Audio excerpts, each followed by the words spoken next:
L'Afrique, berceau de l'humanité. Peuplé d'1 milliard d'habitants, le continent est riche d'une diversité ethnique et culturelle extraordinaire. Mais son histoire reste encore largement méconnue.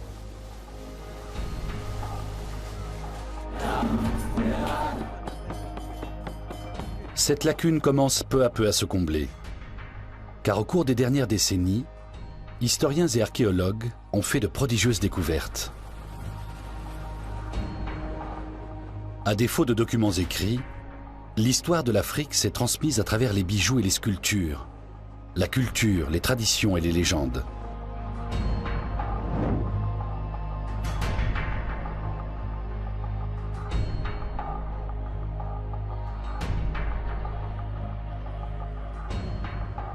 Je m'appelle Gus Caisley-Hayford. J'ai étudié pendant de longues années la civilisation, l'art et l'histoire du continent africain. En tant qu'historien de l'art, j'ai l'habitude de faire parler les objets du passé. Je veux remonter le temps et découvrir ce que sont devenus les anciens royaumes d'Afrique.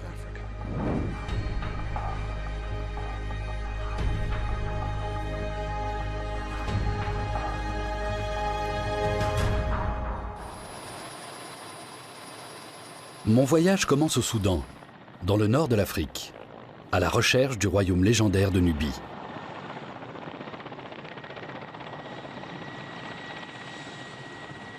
À quoi ressemblait la Nubie? Était-ce un État puissant? Quelle fut la cause de son déclin? Pour le découvrir, je quitte Khartoum, la capitale soudanaise, et me dirige vers le nord. Je réalise un rêve de gosse. Cet hélicoptère qui date de Mathusalem va nous faire survoler les sites antiques de Nubie. J'ai un guide fantastique, Mahmoud, qui va les décrypter pour moi.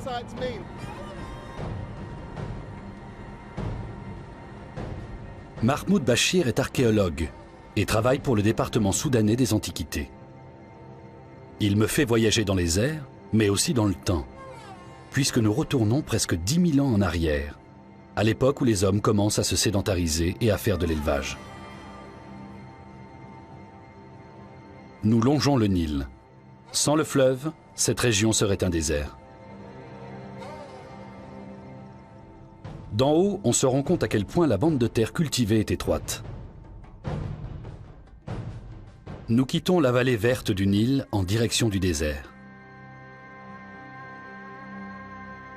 La Nubie est le nom traditionnel de la région située dans le nord du Soudan, près de la frontière égyptienne. Elle est mentionnée pour la première fois par les anciens Égyptiens comme un simple avant-poste, pourvoyeur de trésors, d'esclaves, de danseuses et de lutteurs. La Bible décrit ses habitants comme un peuple de guerriers et de mercenaires. Les Romains tenteront vainement d'en faire la conquête. Pour eux aussi, la Nubie n'est qu'un désert peuplé de barbares.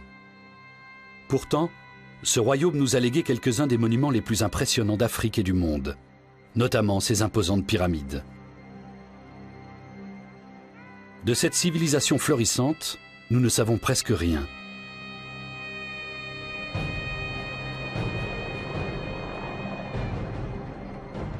Nous nous approchons d'un des endroits les plus inhospitaliers de la planète.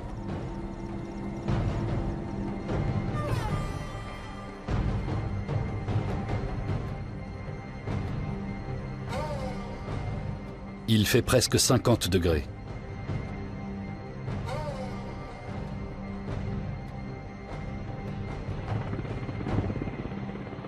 C'est ici, au milieu de nulle part, que commence ma quête.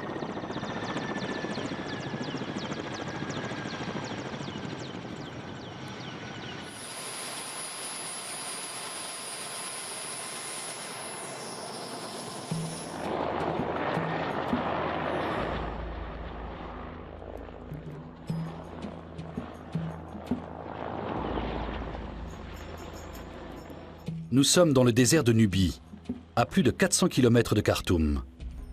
24 000 km² de sable, sans la moindre oasis. À partir d'ici, nous allons continuer en voiture, dans le sable brûlant.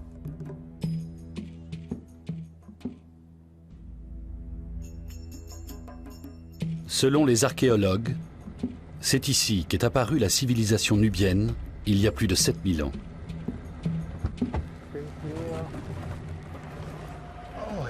Quelle chaleur! On se croirait dans un four.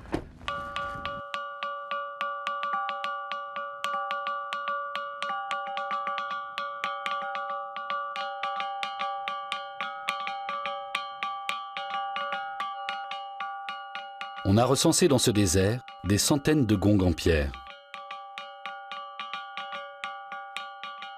Le son est produit uniquement par la pierre, polie à force d'avoir été utilisée comme instrument depuis plus de 7 millénaires, bien avant les Romains et les pharaons.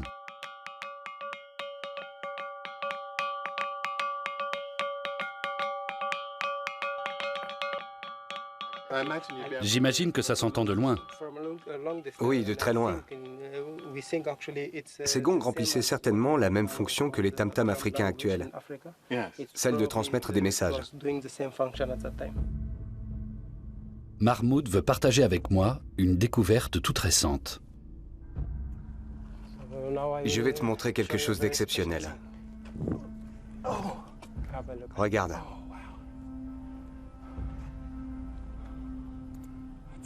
Incroyable, des vaches. De quand ça date? De 5 ou 6 000 ans avant Jésus-Christ. C'est si vieux que ça? C'est hallucinant. Quand a-t-on découvert ces peintures? En mars 2009, On doit être peu nombreux à les avoir vues. tu es le deuxième, après la mission qui a découvert ce site. Vraiment?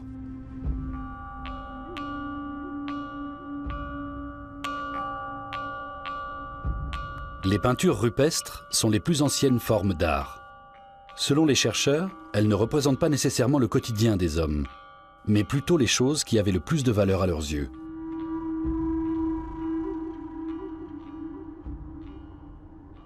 Je me demande comment on a pu peindre des vaches en plein désert. On est dans le désert ici?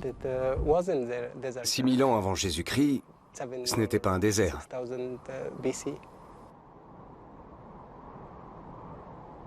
Depuis, effectivement, un changement climatique est passé par là.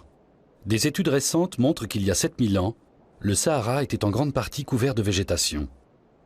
Les vallées sèches d'aujourd'hui ont été creusées par de larges fleuves, qui se jetaient jadis dans le Nil, et entre lesquels s'étendaient de vastes pâturages, des savanes, comme celles qu'on trouve aujourd'hui beaucoup plus au sud. Autrefois, cette région était recouverte d'herbes grasses. La végétation y était luxuriante. On y élevait du bétail et y vivaient sûrement des sociétés évoluées. Et aussi des animaux sauvages. Lesquels, par exemple? Si on en croit les peintures, il y avait des lions, des éléphants, des girafes. C'est-à-dire la faune et l'écosystème que l'on connaît aujourd'hui en Afrique subsaharienne. C'est incroyable. Ces peintures le prouvent. Avec un peu d'imagination, on peut se représenter des troupeaux dans cette vallée. La rivière qui coule là-bas et quelqu'un qui peint des dessins sur ce rocher.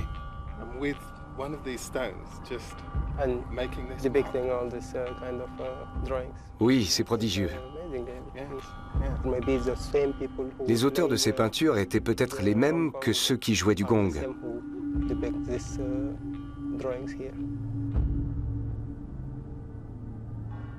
Le processus de désertification a duré plusieurs milliers d'années. La société d'éleveurs, à l'origine de ces peintures rupestres, a évolué vers une civilisation plus complexe, laquelle a produit quelque chose d'assez spectaculaire, comme je vous le montrerai tout à l'heure.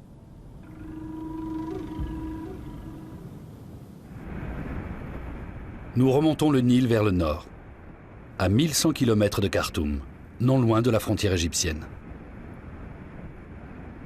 Destination, le petit village de Kerma, sur le Nil. Kerma était jadis la capitale du royaume de Kouch, au cœur de la Nubie.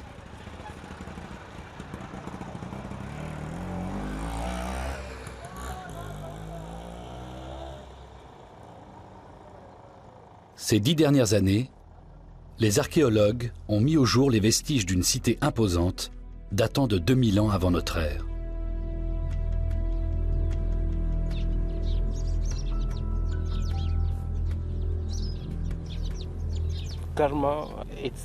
Kerma est en quelque sorte le prolongement de la société à l'origine des peintures rupestres, mais en mieux organisé.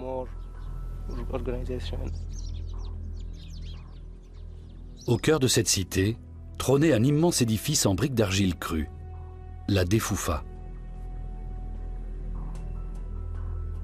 C'est la plus ancienne construction de ce type en Afrique et l'une des plus grandes. Elle est constituée d'un seul bloc.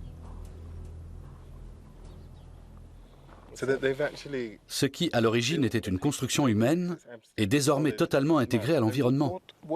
Quelle pouvait être sa fonction? C'était certainement un lieu où on accomplissait des rites.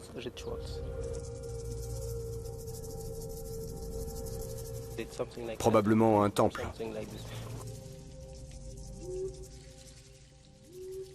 Nous ignorons quel dieu vénérait les Nubiens, mais selon Mahmoud, ce temple était le pôle d'attraction de la région.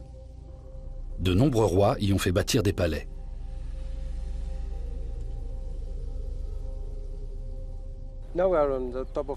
Nous sommes au sommet de la Defoufa. Tout autour s'étendait la ville administrative de Kerma. Ce sont les fondations? Oui, on a déduit la structure des constructions d'après leur emplacement.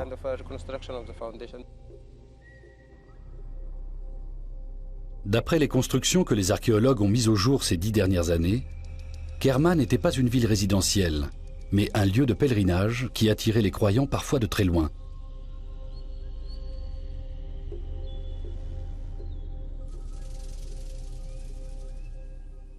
Il y a un petit musée consacré à la civilisation nubienne. Les artefacts y sont alignés, numérotés et catalogués, mais on reconnaît leur caractère distinctif.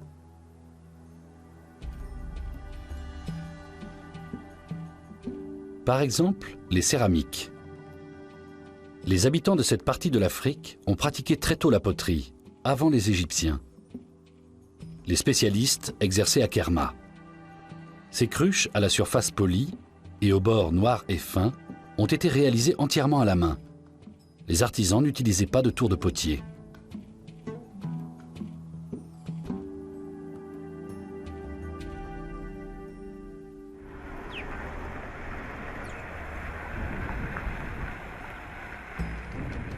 Et cette technique est toujours utilisée 4000 ans plus tard. On en voit partout ici. Ces poteries ne sont pas fabriquées en usine, mais confectionnées par les femmes des villages. Elles ramassent des crottes de chèvre qu'elles mélangent à l'argile.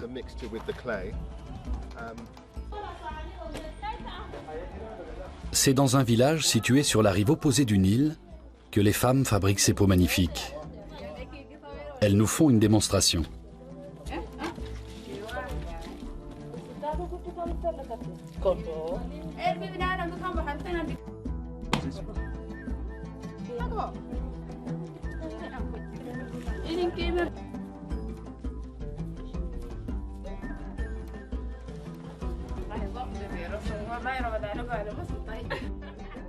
C'est une technique extrêmement difficile, aussi exigeante que l'architecture en argile crue de la Defoufa. Le procédé peut paraître archaïque, mais il est parfaitement adapté aux conditions locales. L'argile est rendue poreuse pour que l'évaporation de l'eau rafraîchisse le contenu de la jarre. Il y a plus de 4000 ans, le peuple de Nubie érigeait une grande cité et inventait un art de la céramique encore pratiqué de nos jours dans cette partie de l'Afrique. Mais il n'a laissé aucun document écrit. Heureusement, les fouilles archéologiques menées à Kerma éclairent notre lanterne. C'est ici que les Nubiens de Kerma enterraient leurs morts. Le cimetière a été découvert en 1913 par des Américains. Ils ont fait des découvertes étonnantes. On est dans le cimetière oriental qui faisait partie de Kerma. Nous nous trouvons en bordure d'un immense tumulus de près de 100 mètres de diamètre. Une mystérieuse dalle blanche indique le milieu. et une sorte de chemin conduit de l'autre côté du tertre. Malgré ses dimensions, il s'agit de la tombe d'une seule personne. Tout autour se trouvent d'autres restes macabres.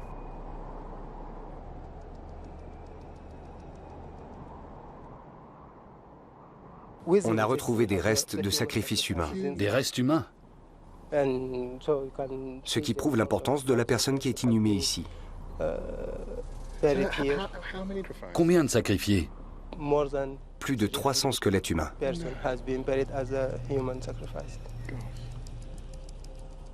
Dans la culture nubienne, la mort était assimilée au sommeil. Autour du tumulus, on a retrouvé 322 squelettes, sans doute ceux des courtisans et de la famille du défunt. On ignore si on leur administrait des drogues et s'ils recevaient la mort de leur plein gré. En tout cas, il n'y a aucun signe de violence. Les auteurs des fouilles effectuées ici il y a une centaine d'années pensaient que Kerma était la résidence d'un souverain égyptien. Une supposition erronée, qui puise aux nombreux préjugés de l'époque où elle a été émise, lorsqu'on estimait inimaginable l'existence d'une haute civilisation noire. L'étude scientifique de la Nubie est longtemps demeurée une sous-spécialité de l'égyptologie. Ce n'est que depuis quelques dizaines d'années que des instituts en ont fait un domaine de recherche à part entière, notamment à Berlin et à Paris. Tels des fantômes, les habitants de Kerma se rassemblent autour du temple tous les vendredis soirs. Bien que le royaume de Nubie ait disparu depuis longtemps, il a gardé un fort pouvoir d'attraction.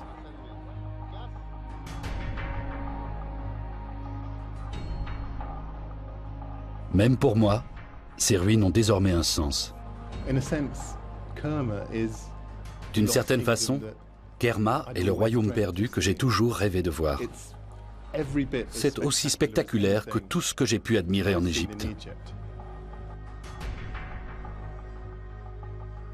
Kerma témoigne d'une civilisation vieille de 5000 ans, fondée sur une économie rurale, dans laquelle le bétail symbolisait le pouvoir et la richesse. Une constante qui perdure dans les sociétés africaines.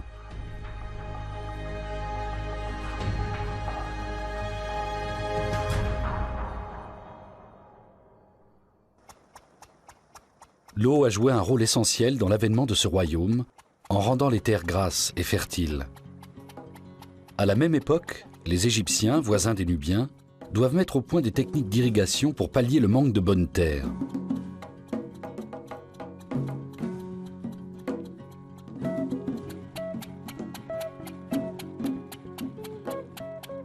Mais même à ce prix, il leur est beaucoup plus difficile d'obtenir les vertes prairies, que la Nubie possède en abondance grâce aux rivières et affluents du Nil qui la traversent.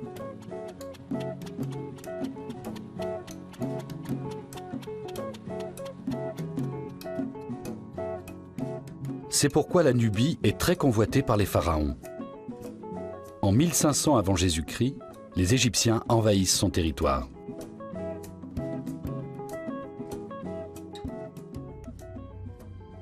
Après avoir conquis Kerma, ils remontent le Nil sur 290 km, jusqu'au Djebel Barkal.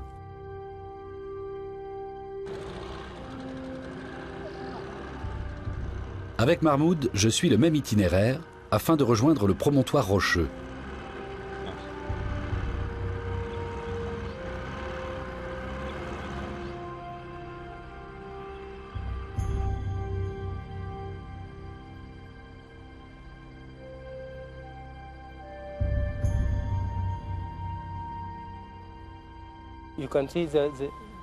Tu vois cette sorte d'aiguille rocheuse au flanc de la montagne? Tout en haut, on distingue une couronne sur ce qui ressemble à la tête d'un cobra.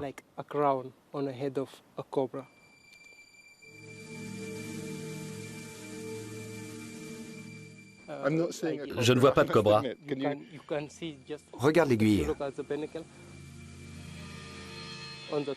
À son sommet, il y a comme une couronne. Sur les côtés, tu vois la bouche d'un cobra. Et si tu te concentres, tu aperçois une partie de l'œil. Ah oui, maintenant je le vois. Ça a un peu cette forme-là. Ça fait penser à un cobra en train de danser. Et il porte une couronne sur sa tête. Exactement. Le symbole de la royauté. Les anciens Égyptiens y voient un signe. Ils pensent que cette montagne est la demeure d'Amon, le roi des dieux dans le panthéon égyptien. De quoi justifier leur conquête de la Nubie. Comment les Nubiens ont-ils réagi à la présence des Égyptiens? À l'époque, la Nubie est passée entièrement sous la tutelle des Égyptiens. C'était une sorte de colonisation? Exactement. Les Égyptiens voyaient la Nubie comme une contrée sauvage et barbare. Des hiéroglyphes égyptiens représentent les Nubiens assujettis et considérés comme des citoyens de deuxième ordre. Les Égyptiens l'appelaient la Nubie misérable. La Nubie misérable? Ces mêmes hiéroglyphes témoignent du pillage des richesses de la Nubie par les Égyptiens. Or, ivoire, peau de singe et de léopard et bien sûr bétail. Les lutteurs nubiens étaient même envoyés en Égypte pour se donner en spectacle, comme des gladiateurs. Cette représentation des Nubiens sous les traits d'un peuple barbare, orchestrée par la propagande égyptienne, a perduré pendant des milliers d'années. Même le nom actuel de Nubien est péjoratif. Dans un vieux dialecte local, le mot Nuba signifie esclave.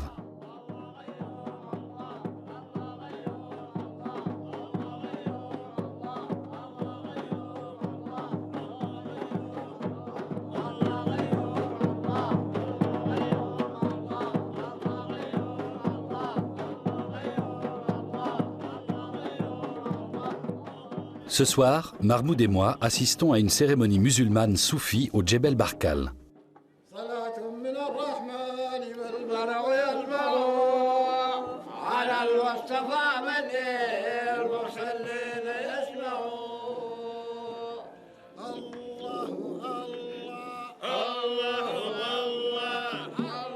Les fidèles honorent les rites instaurés par un cheikh local, inhumé dans un sanctuaire au pied de la montagne sacrée. La mystique soufie a accéléré la conversion à l'islam du Soudan à la fin du Moyen-Âge, en adaptant certaines traditions culturelles régionales.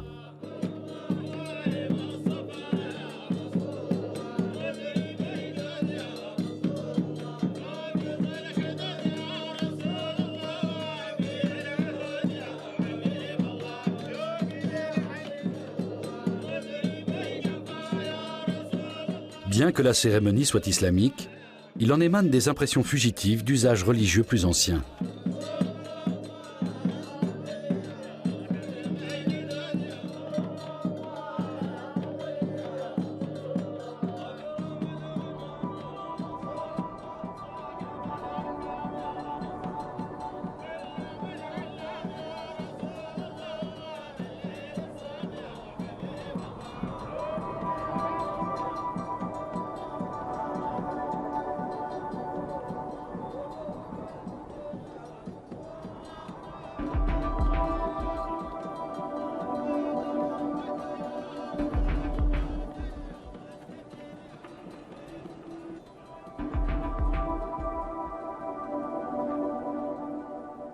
Dans la clarté de l'aube, au sommet de la montagne, avec vue sur le temple égyptien et le sanctuaire soufi, je suis saisi par le sentiment de continuité qui semble régner ici.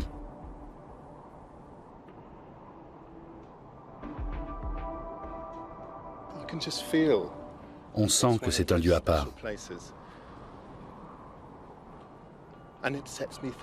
Quand j'entends les soufis jouer ces rythmes répétitifs, je repense au gong.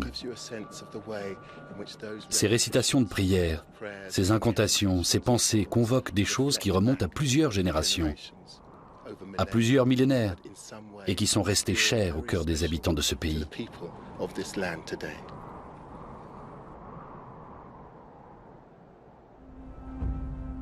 Les événements qui ont suivi l'occupation égyptienne illustre effectivement la résistance de la civilisation nubienne. La Nubie ne resta que quelques siècles sous la domination de l'Égypte. Puis, selon Mahmoud, les Nubiens se seraient vengés de leur envahisseur. Au milieu de ces majestueux vestiges égyptiens, j'avoue que j'ai du mal à le croire.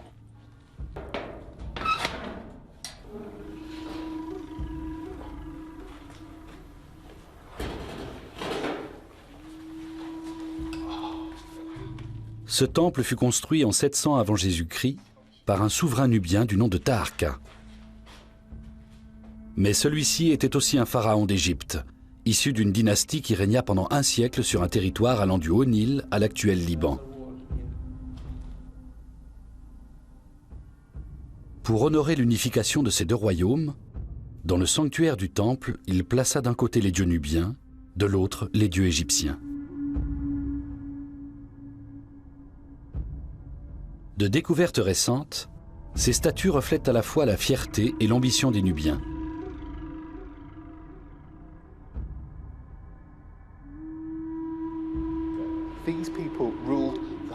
Ils régnaient sur l'ensemble du territoire nubien jusqu'en Égypte, au nord.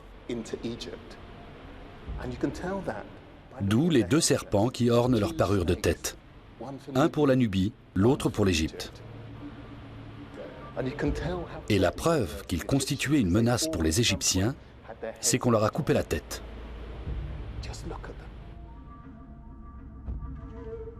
Même s'il n'a pas réussi à asservir les Égyptiens, le royaume de Nubie a perduré durant des siècles, enterrant ses rois dans des pyramides, comme les pharaons. On trouve d'ailleurs au Soudan plus de pyramides qu'en Égypte. Pour autant, leur forme est différente. Il ne s'agit donc pas de vulgaires imitations. Bien au contraire, c'est au tour des Nubiens d'afficher leur nouvelle splendeur.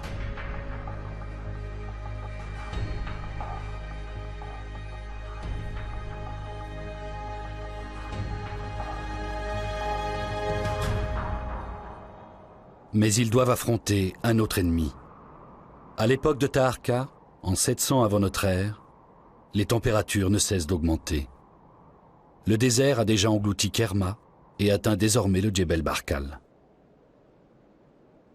La montagne sacrée reste un centre religieux, mais face à l'avancée du désert, la capitale du royaume de Nubie est transférée à 560 km au sud, en amont du Nil, à Méroé.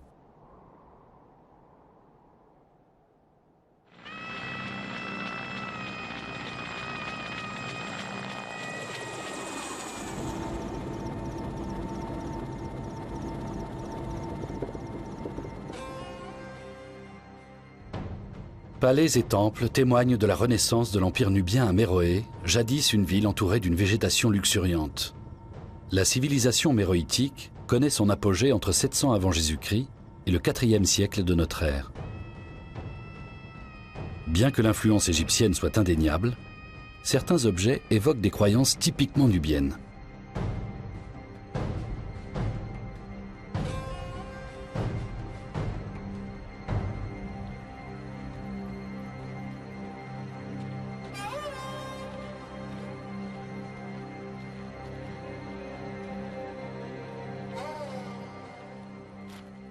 Ainsi, la forme de ce temple s'inspire de l'architecture des pharaons. Mais les motifs qui ornent ces murs expriment une vision du monde qui n'a rien d'égyptien. En 200 avant Jésus-Christ, le dieu égyptien Horus est relégué au dernier rang. Amon lui-même se retrouve au deuxième plan, derrière un dieu guerrier nubien, Apadémak. Celui-ci a un rang plus élevé, et il est représenté en train de remettre le symbole de la souveraineté au roi de Nubie.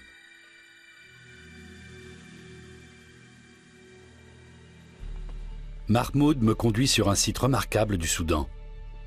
La nécropole dans laquelle les rois de Nubie étaient inhumés à l'intérieur de leurs pyramides.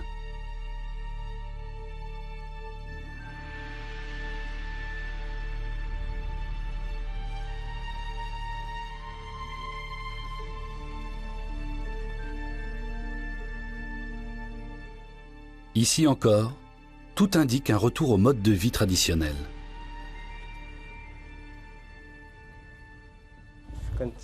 On voit deux rangées de bétail, en haut et en bas du mur. Il y a toute une rangée de bovins qui va de droite à gauche. Si on en croit l'échelle des dessins, les vaches étaient plus importantes que les hommes. 700 ans après être tombés sous le joug de l'Égypte, les Nubiens de Méroé semblent avoir renoué avec leurs véritables racines africaines. Des racines qu'ils partagent encore aujourd'hui avec d'autres peuples du sud de l'Afrique.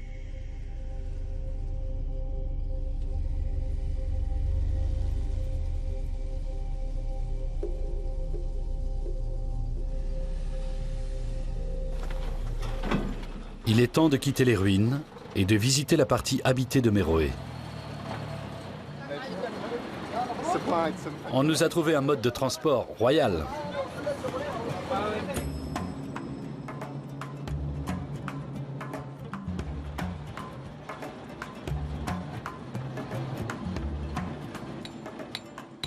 C'est à Méroé-ville que Mahmoud effectue le plus gros de ses recherches.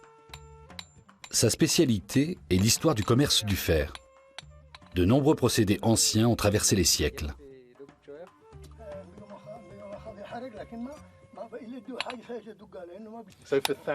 On forge le métal en fusion depuis des milliers d'années. Pour fabriquer des outils agricoles, par exemple. On suppose que la métallurgie du fer est née en Afrique, au plus tard durant le premier millénaire avant notre ère, ce qui correspond à peu près à l'âge du fer en Europe.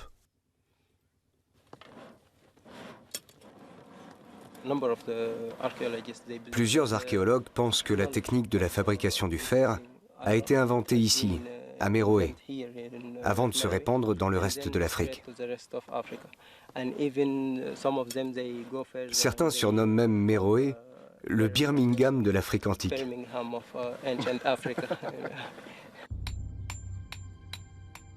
Méroé devient un centre industriel d'une relative importance, qui produit du fer en grande quantité. Le royaume de Nubie n'est pas du tout le pays barbare décrit par les auteurs de l'Antiquité. Au IIe siècle avant notre ère, l'écriture s'y développe. Mais si les chercheurs en ont depuis longtemps déchiffré l'alphabet, la langue elle-même reste incompréhensible.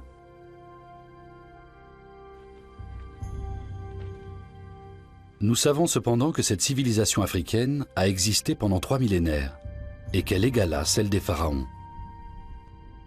On pense que Méroé a pu se développer librement durant tout ce temps grâce au désert au nord qui protégeait la ville d'une invasion des Égyptiens, ses seuls véritables ennemis. Mais le désert poursuit son inexorable avancée. Après les Nubiens de Kerma, victimes du changement climatique, ceux de Méroé sont frappés à leur tour par la disparition des pâturages. Des animaux, adaptés aux conditions désertiques, font leur apparition. Les dromadaires sont domestiqués en Arabie dès le premier millénaire avant Jésus-Christ. Leur introduction plus tardive en Nubie coïncide avec l'émergence d'une nouvelle culture dans le Sahara oriental.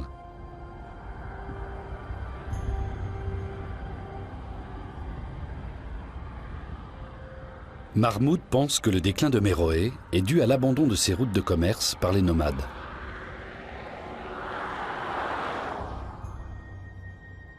Cette caravane se dirige vers les grands marchés de dromadaires en Égypte du Sud.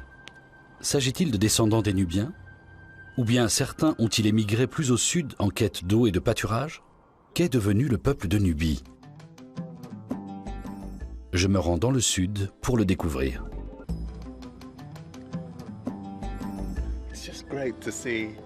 C'est magnifique toute cette verdure. Ça rappelle Kerma à son âge d'or. Pas seulement les habitations ou le mode d'agriculture, mais ce paysage, cette végétation.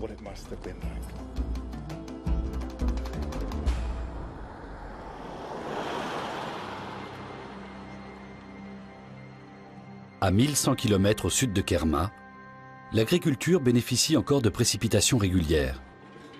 La frontière entre terres arides et fertiles est restée une source de conflits, comme au temps des Égyptiens et des Nubiens, il y a 3500 ans.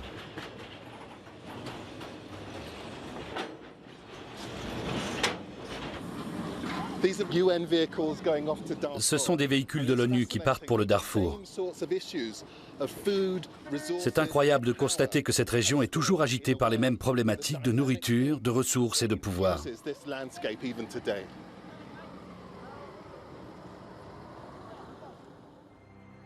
Les récents combats au Darfour, dans l'ouest du Soudan, ont pour principale origine les terres et les droits de pâturage que se disputent nomades et fermiers. De tout temps, les hommes se sont battus pour ces terres. L'histoire se répète d'un siècle à l'autre.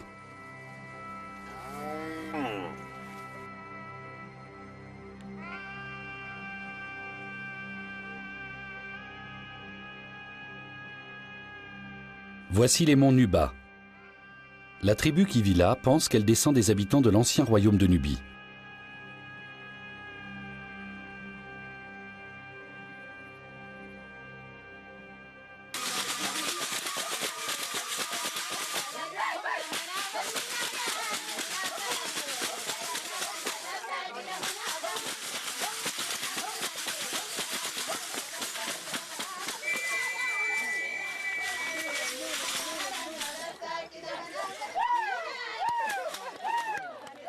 Je suis avec Shaza Rahal, qui a fait ses études en Grande-Bretagne et qui appartient à une famille locale régnante. Son oncle est le chef du village. Je suis accueilli comme un invité de marque. Mes hôtes exécutent une danse ancienne. Moi, je préfère m'abstenir. Je ne sais pas danser ça.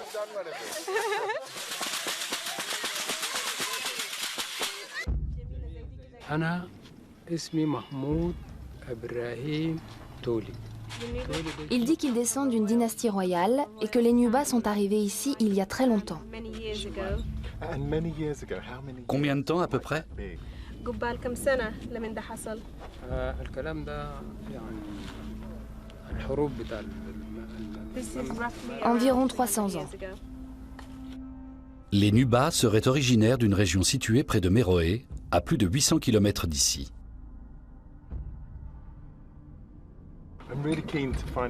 J'ai hâte de découvrir s'il existe un rapport entre les habitants de cette région, les Nubas, et l'ancienne Nubie.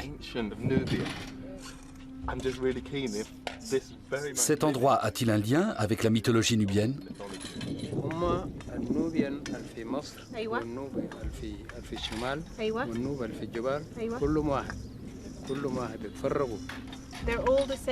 Il s'agit d'un seul et même peuple qui s'est tout simplement dispersé. Certains sont restés en Égypte, d'autres ont immigré au Soudan, الباقي فضلوا وين في مروي. le reste est parti à Méroé. La seule différence est la couleur de leur peau, mais ils partagent la même langue et les mêmes coutumes.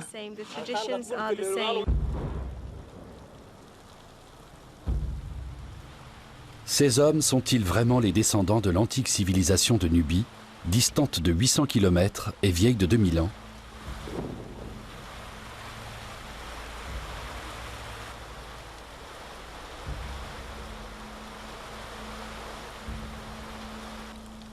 Malgré cet éloignement dans le temps et l'espace, on perçoit comme des échos de ce passé depuis longtemps révolu.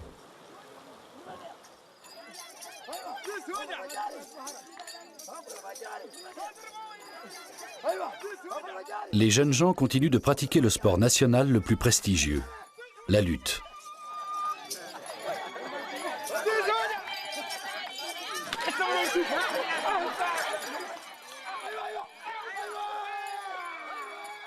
Et si l'on en croit les reliefs que Mahmoud nous a montrés au Djebel Barkal, ils le pratiquent de la même façon qu'en 1500 avant notre ère. Même position, même prise.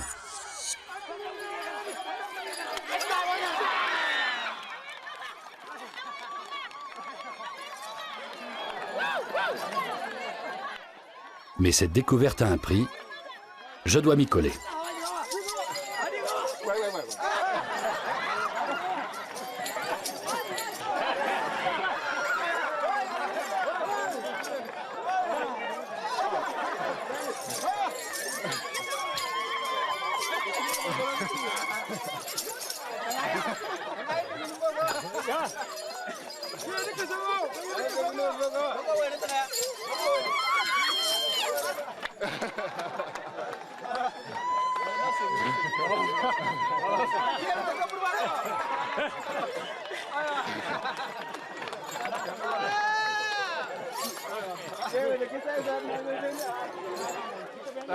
C'est incroyable.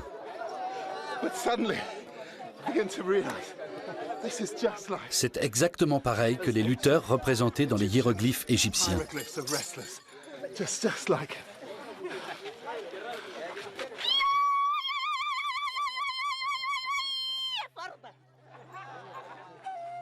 Naturellement, ces similitudes pourraient n'être que le fruit du hasard. Si l'héritage de l'ancienne Nubie existe réellement, il doit se manifester à travers des aspects plus pragmatiques de la vie des Nubas.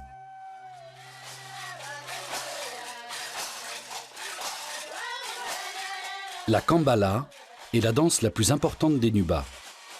Elle se pratique lors des cérémonies d'intégration des adolescents dans la tribu. La parure de tête est un crâne de vache. Ce qui m'inspire la réflexion suivante. Autour du tumulus de Kerma, on a retrouvé 5000 crânes de bovins comme ceci. Peut-être s'agissait-il de parures de tête apportées par des danseurs pour les funérailles de leur roi.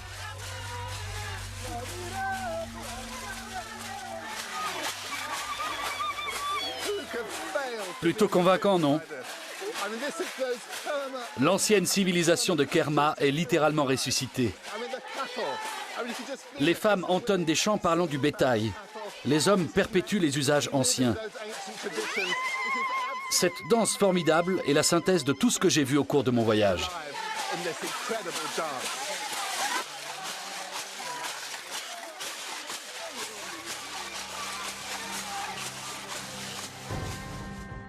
L'héritage culturel existe. Il s'exprime à travers des traditions liées au bétail, à la lutte et aux légendes sur une ancienne patrie. D'un autre côté, comment être certain de la parenté entre les Nubas et les anciens Nubiens?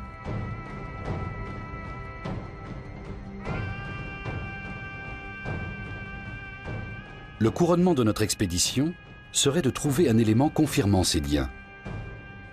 Mais le plus important reste les preuves que nous avons récoltées de l'existence d'un empire indigène de Nubie qui a existé pendant plusieurs siècles. La Nubie n'était pas une contrée barbare, oubliée de la civilisation. C'était une puissance à part entière, avec son propre modèle de société, qui a égalé la civilisation des pharaons d'Égypte.